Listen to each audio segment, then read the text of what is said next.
President of UFC Dana White just announced his Superhuman Protocol about 90 days ago and how it's contributed to a ton of weight loss. Since that video came out, it's been under heavy scrutiny from the science-based community. I'm a huge UFC fan, huge fan of Dana White, got jacked, got ripped up. I think he's in his 50s, looks fantastic. I was personally super curious to know what's going down here. Is this legit? Is this something I want to incorporate into my current transformation? I'm always looking for an unfair advantage, but because it's getting slammed so heavily when it's also being supported by other science people, you always wonder, what the heck, why can't these science guys get along? I've never labeled myself as a science guy, so it's confusing. This guy says he's wrong, this guy says he's wrong. Let's explore, and I want to share with you some of my thoughts from some of my personal experiences having done some of the stuff in this protocol and some of the stuff that I think might help and I might even want to test out. Let's start with the first component, Pulsed Electromagnetic Field Therapy, also known as PEMF therapy.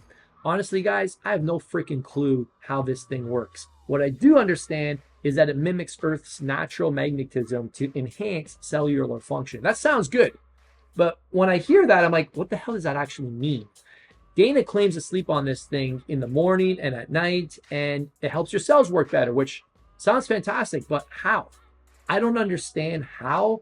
I've never seen anybody explain this stuff. When I see doctors put famous people like celebrities and athletes on machines, on devices, and then they come off of it and say, oh, I feel better, I don't know what to believe. I've watched a lot of science guys challenge this and question it, and the results are still quite inconclusive. I sure wouldn't go spend money on this thing. I'm one of those guys that I would feel like an idiot lying on a bed that's doing whatever it's doing, thinking that it's helping me. And I probably would think that it's helping me because I'm very easily influenced when I see social proof from celebrities or influential people use these things. And typically these people have so much money that it doesn't even matter. But for a guy like you and me, if we're to spend money on this thing, we're going to definitely get that placebo effect working because we want to justify that investment that we just made and not look like an idiot and tell our friends, oh no, it doesn't work at all. Well, why the heck do you waste all your money? You say, oh yeah, I feel so much better. My energy's so much better.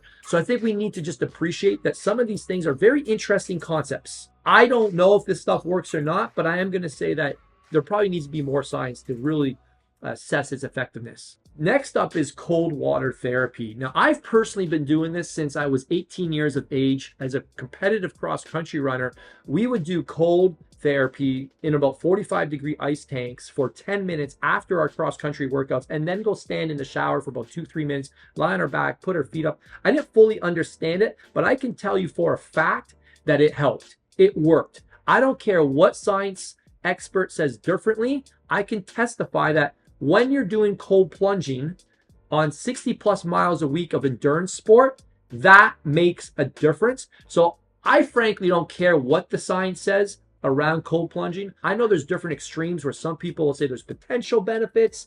It improves recovery, reduces inflammation. Others will say, like Wim Hof, it just solves and cures everything.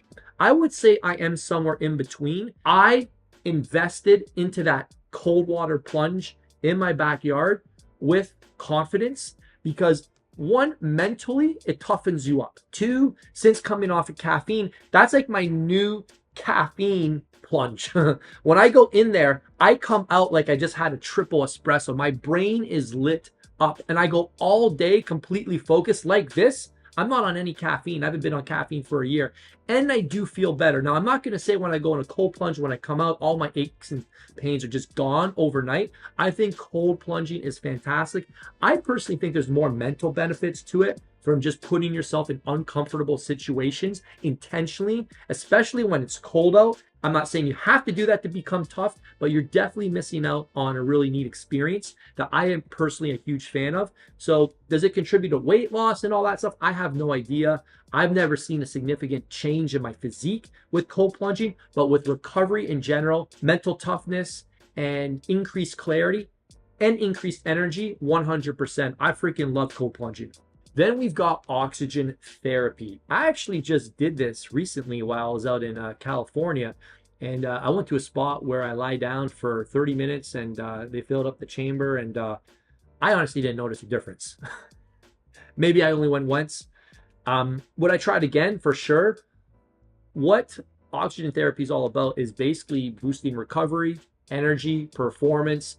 The data is pretty limited from what I understand, especially for general population people. Where I can see this being beneficial is high performing athletes who already have everything optimized and are looking for a slight edge. For the regular dude watching this, for 98% of people, including me, I don't think it's worth the investment.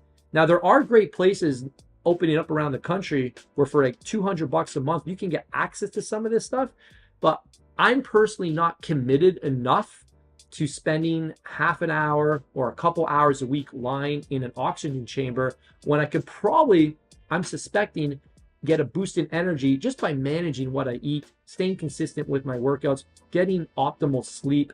That's probably one of the last things that I would add to my repertoire if I'm looking to optimize my health and performance. Not to say it might not work, but it's a very low priority. Finally, we have light therapy, which includes red and near infrared light.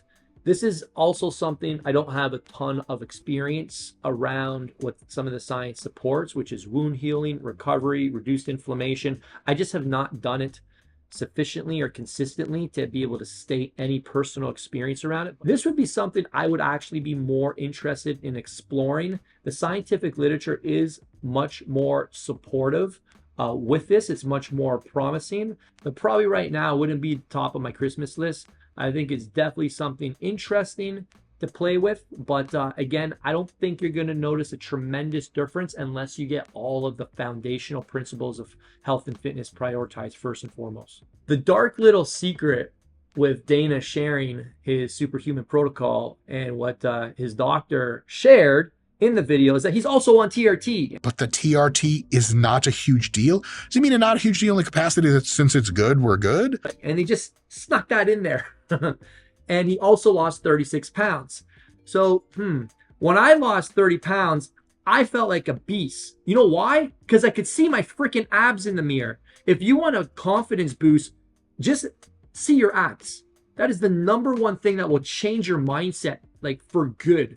Just when you take your shirt off and you can see abs, your energy goes up. You've got more drive, more motivation, more recognition, more affirmation, more inspiration to go get things done and to go conquer life. When you're on TRT, that stuff helps you with muscle recovery. It increases protein synthesis. It helps with decisive decision making, which I know Dana needs in order to be a beast at what he does. Now, I'm not condemning or condoning TRT, but you got to understand that when you're on TRT, first of all, if you're on any drug, you're going to see accelerated results. And when you're seeing accelerated results, you become a force in nature. It's very hard to stop you because you're seeing a reward for your outputs. Now, as a marketer, this is genius. The Superhuman Protocol. I've met Dr. Brecka. I met him when he was just teaming up with Grant Cardone. You got to understand, Grant Cardone, the guy who's endorsing him, is one of the #1 marketers in the world. So you got to understand that this is world-class marketing. Dana White, TRT, exercise, nutrition, stress, sleep, all in order, loses 36 pounds. That was 90% of the stuff that got him to the finish line, in my opinion. And then they figure out what's the unique thing that we did that no one else is talking about. It's this other 10%. And we name that 10% with a really cool, fancy marketing concept, Superhuman Protocol. What a fantastic name.